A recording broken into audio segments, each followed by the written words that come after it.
Welcome to the classroom. Today we're talking about igneous rocks. That's a very important rock type in the main three categories. We have igneous, sedimentary, and metamorphic rocks.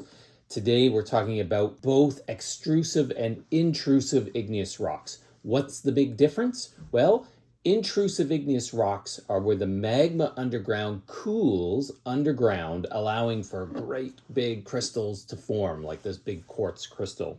All right?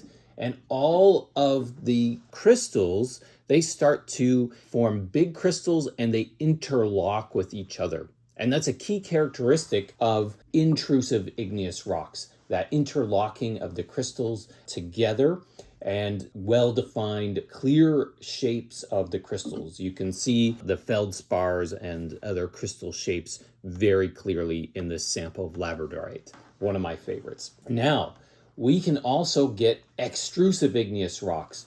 Like obsidian, it cools really rapidly. And if you've ever played Minecraft, you know that when you put water onto lava, it cools instantly. And that's realistic, actually. If a lava flows into the ocean, for example, it can cool quite rapidly, and you don't have any time to form crystals, almost like a glass. That is the two end members, basically, of our extrusive igneous rocks with no crystals and our intrusive igneous rocks with very well-defined crystals. But we can get rocks in between. So here we have a very nice example of a rock with very well-defined feldspar crystals. You can see their shapes easily, but the darker ground mass behind those crystals is very fine-grained.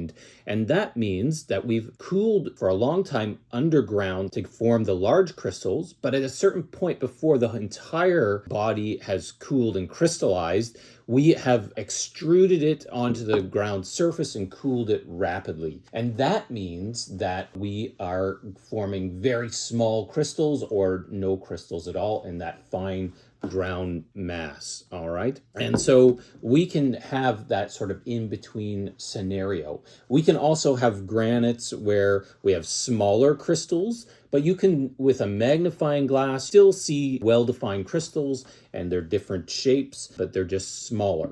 Now, where do we get all this magma and lava from? Well, they mostly come from volcanic activity. There's four main types of volcanic activity. There's shield volcanoes, like Mauna Kea in Hawaii. This is a very low angle volcano. That's because it has a low viscosity lava that spreads out very far, and we form a kind of shield shape, or a very gentle dome type shape. Now, the next type of volcano is called a stratovolcano, and this is because we actually form layers or strata of different eruptions. We may have an eruption of lava at one time, and then we may have an eruption of ash and pyroclastic rock fragments, okay? So this could be partly pyroclastic rock fragments exploding out already formed crystals. The ash, it could form pumice. And one thing that you can see with the pumice is that it has void spaces. That's where gases have been trapped in the erupting material. We have lots of gas that's also being erupted, and we're forming lots of void spaces. And pumice is really neat because it has so many voids that it can actually float.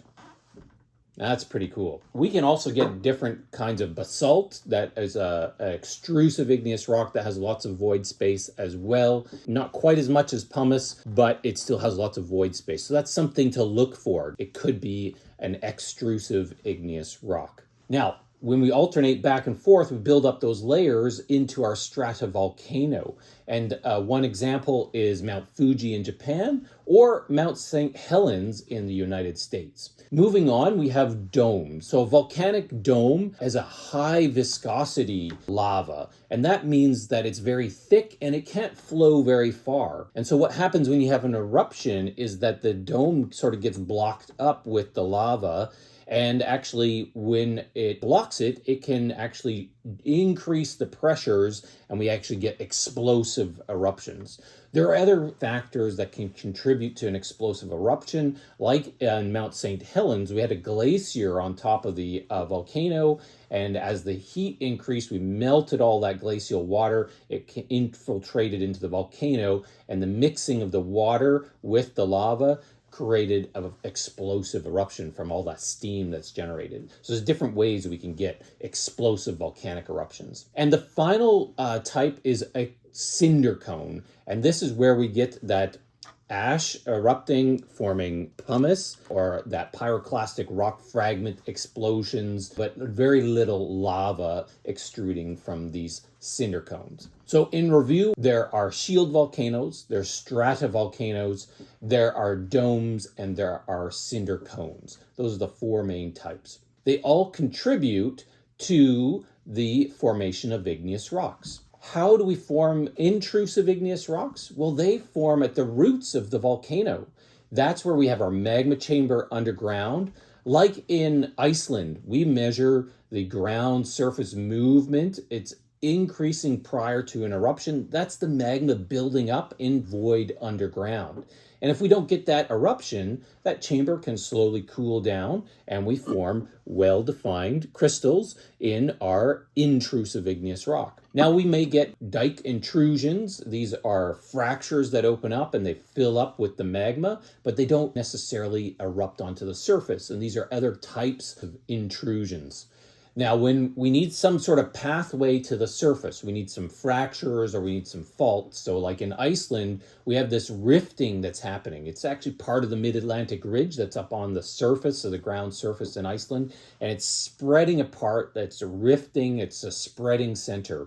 And that spreading creates a flow pathway for the magma to come up to the ground surface. And when it comes to the surface, we call it lava. And there's some important engineering links. In a lava flow, we can get different kinds of fractures. So we can get columnar jointing is when we cool the lava flow and we get lots of vertical fractures along the flow. That's an important consideration if we have to construct in that area.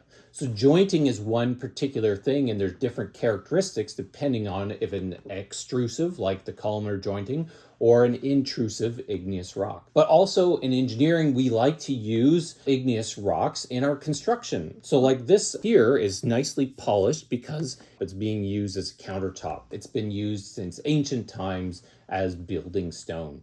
But we can also grind up the material and use it for construction purposes. The minerals that are in igneous rocks are quite hard and weather resistant, and so it forms very good resistant materials that won't erode quickly. And that's important when we're constructing things in civil engineering. So I hope through this video you've learned a lot about igneous rocks, both the extrusive and intrusive igneous rocks, and some of their engineering links. Thanks for watching.